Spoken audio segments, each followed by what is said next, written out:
नमस्कार, मैं रवि निषाद। आप देख रहे हैं आपका भारत लाइव। इस समय मेरी मौजूदगी ग्राम पंचायत मझौरा में है, जहां जन चौपाल के माध्यम से, कैमरामैन उधर दिखाइए, जन चौपाल के माध्यम से यहां तहसील के एसडीएम और क्षेत्राधिकारी आभा सिंह के द्वारा एक चौपाल लगाया गया, जिसमें इंस्पेक्टर भी रहे मौजूद और सेक्टर के सभी एसआई और कांस्टेबल भी रहे मौजूद। यहाँ जनप्रतिनिधियों के माध्यम से यहाँ उपस्थित सभी जनता ने अपनी समस्या कहना चाहा, मगर कुछ समस्याएं सुनी गईं, एक भी निस्तारण नहीं किया गया। अपनी बातें बताकर अधिकारियों ने पल्ला झाड़ लिया। ग्रामवासियों का कहना है, आइए मिलवाते हैं जिन ग्रामवासियों ने प्रशासन पे जो आरोप लगाए हैं। क्या कहेंगे? आपकी समस्याएं सुनी गई? जी नहीं, सुन दिखाए हैं लेकिन बोल के चले गए हैं। अभी कोई समस्या का हल निकला नहीं है, लेकिन बताएंगे कि बोले करके देंगे। अभी इतना कौन कौन सी बातें आप लोगों से हुई, कुछ बताएंगे विस्तार से? सर, मोबाइल के बारे में बात हुई, रोड के बारे में बात हुई और सब बात हुआ, लेकिन मेरा समस्या है रोड का। और रोड जो हमारा इतना खराब है कि पैदल जाने का होती नहीं है, तो गाड़ी हम कहाँ से? ग्राम पंचायत में कहा जाता है कि सरकार की 80% योजनाएं धरातल पर दिखती हैं। आपके गांव में 37 सड़कें बनी हुई हैं जो सरकारी रिकॉर्ड में है। सर, हमारा नहीं बना हुआ है रोड, ना हमारा होते हुआ है सर। हमारे आने जाने में हम लोग को बहुत दिक्कत हो रही है। जी जी, इनको दिक्कत है, आपको क्या प्रॉब्लम है? हम लोग को भी दिक्कत है जाने में। वहाँ रास्ता बहुत खराब है। रास्ते की मांग है आप लोग? हाँ, रास्ते की। पेंशन वेंशन मिलता है समय से? हाँ हाँ, उसी में सब।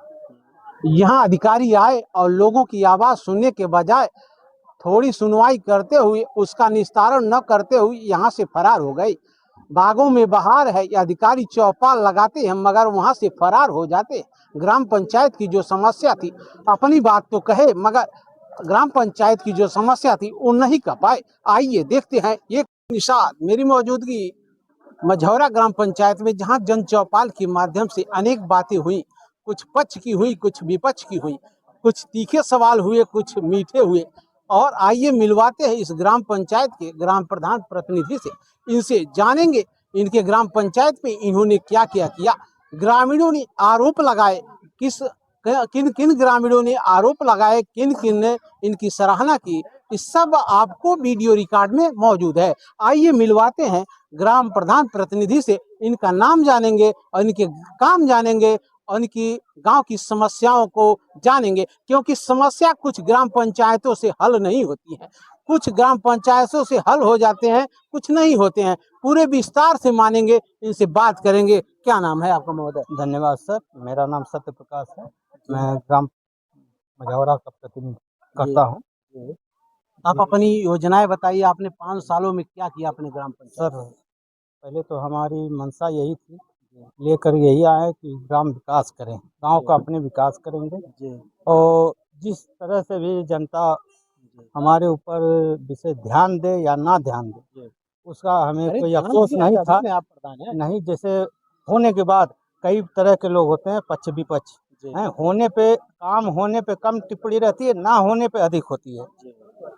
तो इस चीज़ को हम अन्यथा करके कि कौन क्या कह रहा हमारे विषय में, कौन सही कह रहा कौन गलत कह रहा, इसको आँख मूंद करके, इसको अन्यथा ले करके हम अपने स्वभाव होता है, अपने विकास कार्यों पे सिर्फ फोकस किए हैं। जी। और उसमें मुख्य तरह से हमारे ग्राम सभा में पंचायत भवन की बहुत बहुत बड़ी कमी थी। जहाँ भी हम मीटिंग में जाते थे, हमें खड़ा कर दिया जाता था और वहाँ पे बताया जाता था, लज्जित कर दिया जाता था हमें कि अभी तक, इस समय तक आपकी ग्राम सभा में पंचायत भवन नहीं है। फिर हम इसको लेकर के हम बहुत गंभीरता से विचार किए। फिर ग्राम सभा में अपने लोगों से बात किए। इसी मंदिर पे एक बार सभी ग्रामवासियों को हम बुलाए थे कि यहाँ पे विशेष तरह की जमीन है, मंदिर प्रांगण है। हाँ, खुली बैठक में हम बुलाए सबको, सबका सहयोग लेने की कोशिश किए। लेकिन हमारे यहाँ के कुछ ही लोग सहमत किए, कुछ लोग कहे कि मंदिर खत्म हो जाएगा हमारा। कुछ तो विकास के विरोधी होते हैं। हाँ, कहे मंदिर की जमीन खत्म हो जाएगी, यहाँ नहीं होना चाहिए, यहाँ नहीं बनने देंगे। हाँ जी जी। तो फिर हम यहाँ से फिर विवाद ना करके यहाँ से हट गए। फिर हम लेखपाल साहब को और तहसीलदार साहब को, एडीएम साहब को फिर ज़मीन के लिए हम बोले, एप्लीकेशन दिए। तो फिर हमें ज़मीन बंजर के रूप में एक ज़मीन चौबेपुर गड्ढे के बगल में मिली, जो अन्य बहुत ही जटिल जमीन थी, बहुत ही गड्ढा था, लेकिन हम वहाँ पर लगन यही कर लिया कि अब पंचायत भवन बना के ही रहेंगे। जी जी जी, तमन्ना थी। और वो वहाँ पर एक विशाल बहुउद्देशीय पंचायत भवन का निर्माण हमने किया। सर इस समय कोई भी आ सकता है, आप भी जाकर के देख सकते हैं कि बना है कि नहीं बना है। जी। और उसके बाद कुरसा प्राथमिक विद्यालय पर आंगनबाड़ी केंद्र का निर्माण किए हम। कुरसा प्राथमिक विद्यालय बाउंड्री निर्माण किए। उत्तर पिच से दक्षिण पिच तक 400 मीटर सीसी निर्माण, जो बहुत ही जटिल समस्या थी। बहुत बड़ी समस्या है। जो विधायिका होती है, विधायिका इतनी लंबी रोड नहीं बनवाती है, मगर ये काम इन्होंने करके दिखाया है। नहीं था। हाँ, इस रास्ते से दक्षिण से उत्तर साइड तक हम मिलाए हैं उसको। हैं, क्योंकि ग्राम सभा में इतनी लंबी सड़क बनाने का कोई आयोजन ही नहीं है, 400 मीटर सीसी का। लेकिन हम जी हमने वो किया।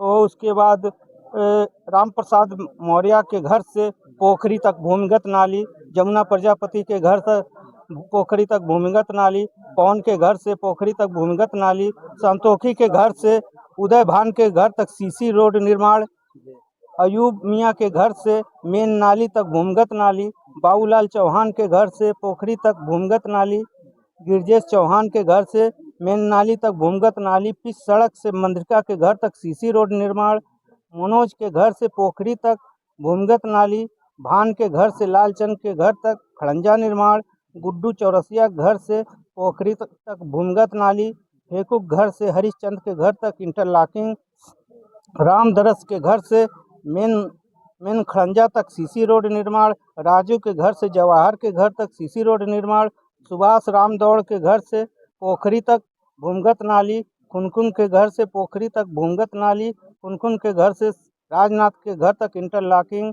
राजनाथ के घर से पोखरी तक भूमिगत नाली, मस्जिद से राजू के घर तक खड़ंजा निर्माण। सर और भी बहुत लंबी लिस्ट बता और रहे भी हैं। कार छूट गए हैं, हम नहीं नोट कर पाए हैं सर। और इस समय समझ लीजिए 5 वर्ष में हम इतना काम किए हैं। हमारी तमन्ना थी कि कुछ 2-1 रास्ता और रह गया मेन, और किसी की शिकायत इसमें करने की आवश्यकता ही नहीं थी। हमें खुद दिख रहा है इस सड़क से मस्जिद तक एक रास्ता छूट गया है, एक रास्ता सोनू के घर से इस सड़क तक उस पूर्वे पे, और एक मेन रास्ता इस पिच गुड्डू प्रजापति के घर से और मस्जिद के आगे।